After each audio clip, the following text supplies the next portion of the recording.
স্বপ্ন, সংস্কৃতি আর ঐতিহ্যের মেলবন্ধন এই শহরটার নাম কলকাতা।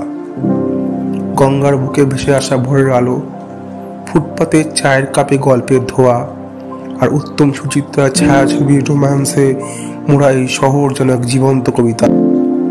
ইতিহাসের পাতায় যেখানে আছে সংগ্রামের গল্প, সেখানে আধুনিকতার ছোঁয়ায় নতুন দিনের স্বপ্ন। শহরের প্রতিটি কোণে লুকিয়ে আছে এক ভিন্ন সৌন্দর্য।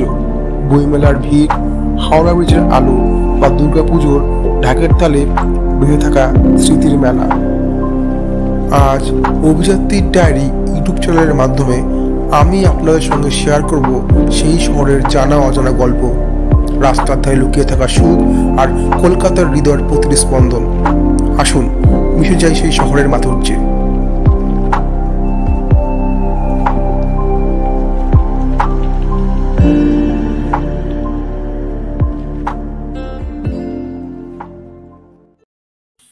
আমি একটা দরকারি কাজে এসেছিলাম কলকাতায়। তো ভাবলাম কলকাতা যখন এসেই পড়েছি, তখন এই ফাঁকে শহরটা একটু ভালোভাবে ঘুরে দেখা যাক। তাই প্রথম দিনের কাজ শেষ করার পরে যতটুকু অবশিষ্ট সময় বাকি ছিল, সেই সময়টুকুতে ভাবলাম একটু আলিপুর চিড়িয়াখানায় ঘুরে আসি। চিড়িয়াখানায় পৌঁছে দেখলাম চিড়িয়াখানায় ভিড় বেশ ভালোই হয়েছে। এখানে অনেক পর্যটকরা এসছে, অনেকে আবার লোকাল যারা পিকনিক করতেও এসছে, কারণ আশেপাশে অনেক পিকনিকও হচ্ছিল। অনেক ছোটবেলা আমি যখন প্রথমবার বাবা মা আর ভাইয়ের সাথে কলকাতায় এসেছিলাম, তখন এই আলিপুর চিড়িয়াখানায় এসেছিলাম বেড়াতে। এখন এত বছর পরে এখানে এসে আবার সেই ছোটবেলার স্মৃতিগুলো জেগে উঠছিল আমার মনে। চিড়িয়াখানায় আসলে বোঝা যায় বন্যরা কেন বনে সুন্দর। চিড়িয়াখানায় আসলে খাঁচায় বন্দি বাঘ, ভাল্লুক, নানা রকমের পাখি সব পাওয়া গেলেও সেটা নিহাতে একটা প্রোডাক্ট হয়, কিন্তু বন্য প্রাণীদের বনের মধ্যে দেখার মধ্যে যে সার্থকতা, যে রোমাঞ্চ আছে, সেটা চিড়িয়াখানায় কখনোই পাওয়া যায় না। আলিপুর চিড়িয়াখানাটা বেশ অনেকটা জায়গা নিয়ে ছড়িয়ে ছিটে আছে, তাই চিড়িয়াখানাটা বেশ বড়, আর এখানে ঘুরতেও বেশ সময় লাগে। আমাদের এখনো অনেক কিছু দেখা বাকি, তাই আমরা আস্তে আস্তে সবকিছু দেখছি।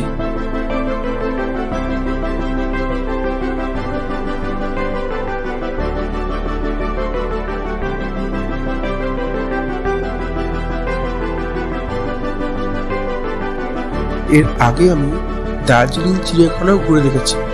দার্জিলিং চিড়িয়াখানা কলকাতার আলিপুর চিড়িয়াখানার থেকে আয়তনে অনেকটা ছোট, আর সেখানকার জীবজন্তুগুলো এখানকার থেকে ভিন্ন।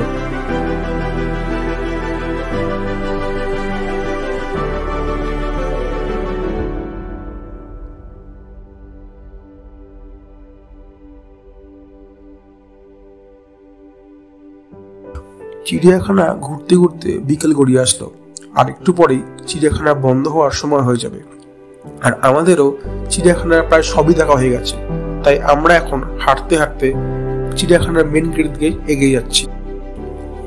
আজ দিনটা কাজের জন্য ব্যস্ততায় ভরা ছিল, তাই অবশিষ্ট যতটুকু সময় পেয়েছিলাম তাতেই একটা জায়গায় ঘুরতে পারলাম।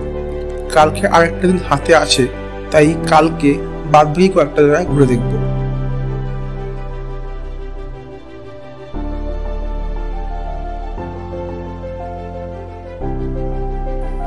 আজ সকালে উঠে আমি আর আমার ভাই ভাবলাম ভিক্টোর মেমোরিয়ালটা একটু ঘুরে দেখা দরকার।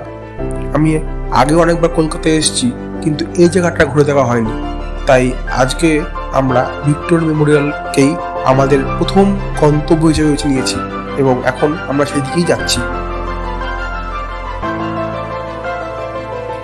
ভেতরে ঢোকার পরে ভিক্টোর মেমোরিয়ালের বাগান দিয়ে হাঁটতে হাঁটতে এই বাগানের অপরূপ সৌন্দর্য উপভোগ করছিলাম আমরা।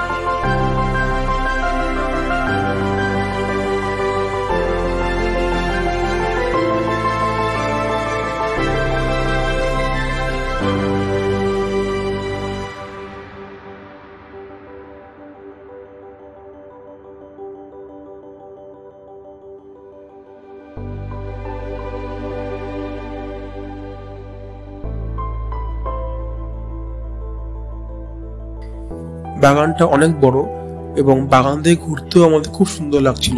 তাই আমরা প্রথমে গোটা বাগানটাই পায়ে হেঁটে অনেকটাই ঘুরে দেখলাম। আর এখন আমরা গ্যালারিতে প্রবেশ করব। গ্যালারির ভিতরে ঢুকে গেছি আমরা। বলা বাহুল্য, গ্যালারির ভিতরটা অপরূপ সুন্দর, অসাধারণ আর্কিটেকচার, মন মুগ্ধ হয়ে যায়, এত সুন্দর। গ্যালারির ভিতরে ব্রিটিশ আমলে নানা রকম জিনিসপাতি সংগ্রহ করা আছে, যেমন কুইন ভিক্টোরিয়ার স্ট্যাচু, কুইন ভিক্টোরিয়ার ছবি, নানা রকমের ছবি, লর্ডসদের ছবি, নানা রকম লর্ডসদের নানা রকম স্ট্যাচু। তার সাথে ভিক্টোরিয়া মেমোরিয়ালে মিনিয়েচার, যেটা থেকে ভিক্টোরিয়া মেমোরিয়াল তৈরি করা হয়েছিল।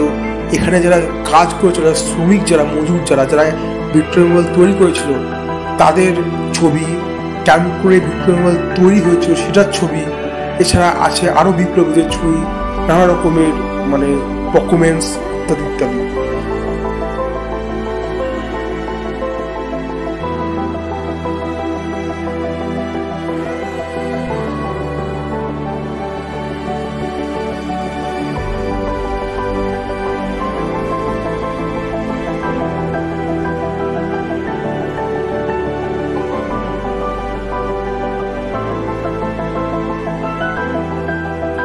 এখানে ব্রিটিশদের দেওয়া সব থেকে বড় গুল লেখা আছে। এত বড় গুল এত সুন্দরভাবে একমাত্র ব্রিটিশরাই বলতে পারবে। এই জন্য ব্রিটিশ এম্পায়ারের আরেক নাম গুলবাজ ব্রিটিশ এম্পায়ার রাখা উচিত।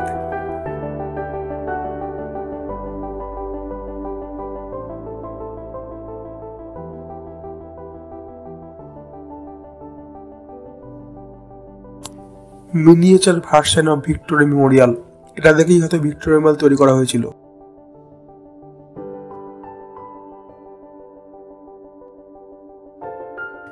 এবার আমরা 2 তলায় উঠে যাচ্ছি। 2 তলাতে আরো অনেক কিছু দেখার আছে, সেগুলো আমরা দেখব।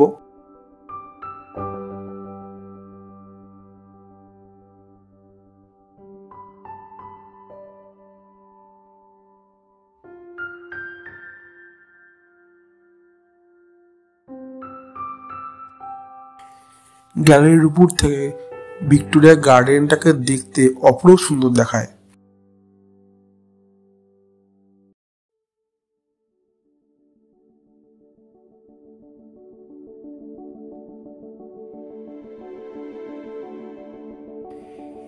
দুই তলায় একটা মেশিন আছে দেখলাম। সেই মেশিনের সামনে দাঁড়ালে পরে মেশিনটা বলে দিচ্ছিল যে কার চেহারা ভারতের কোন বিপ্লবের সাথে মিলে যায়। জিনিসটা দেখতে খুবই একটা ফ্যাসিনেটিং জিনিস। আমিও ওখানে দাঁড়ালাম লাইনে।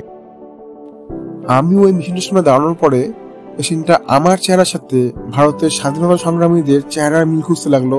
আর কিছুক্ষণ ক্যালকুলেট করার পরে আমার সামনে যে রেজাল্টটা আসলো সেটা খুবই একটা অভূতপূর্ণ রেজাল্ট। আমার চেহারা নাকি বিপ্লবী ক্ষুদিরাম বসুর সাথে একদম মিলে যায়। এটা জানতে পেরে আমার খুবই ভালো লেগেছিল।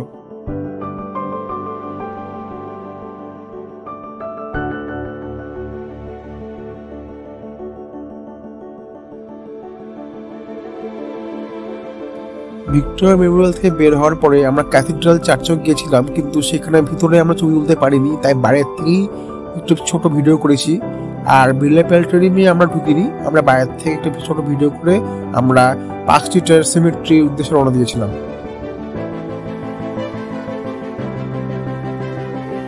অবশেষে আমরা পার্ক স্ট্রিট সিমেট্রিতে পৌঁছে গেলাম। এই সিমেট্রিটা 258 বছর বা তার চেয়ে বেশি পুরনো। এই জায়গাটা দেখার আমার অনেক দিন ইচ্ছা ছিল, কিন্তু দেখে উঠতে পারিনি। সেই ইচ্ছা আজকে আমার পূর্ণ হলো।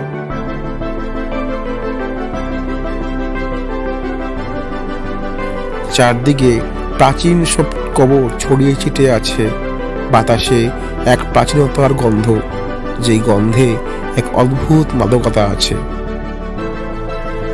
বাইরের দেশ থেকে প্রচুর টুরিস্টও এখানে ঘুরতে এসেছিল। তারাও আমাদের সাথে ঘুরে ঘুরে এই প্রাচীন কবরগুলো উপভোগ করছিল। এখানকার 2-1টা কবর দেখলাম 750 থেকে 800 বছর পুরনো, অর্থাৎ এই গোরস্থানের থেকেও পুরনো এই কবরগুলো।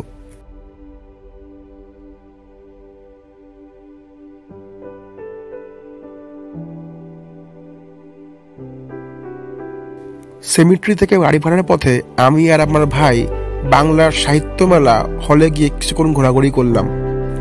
বহু বছর পর কাজের সূত্রে কলকাতা এসেছিলাম, তো সেই সুযোগেই এই তিলোত্তমা নগরীর এই ঐতিহ্যগুলোকে যতটুকু পারলাম কম সময়ের মধ্যে দেখার চেষ্টা করলাম, আর নিয়ে গেলাম এক বাক্স সুন্দর স্মৃতি।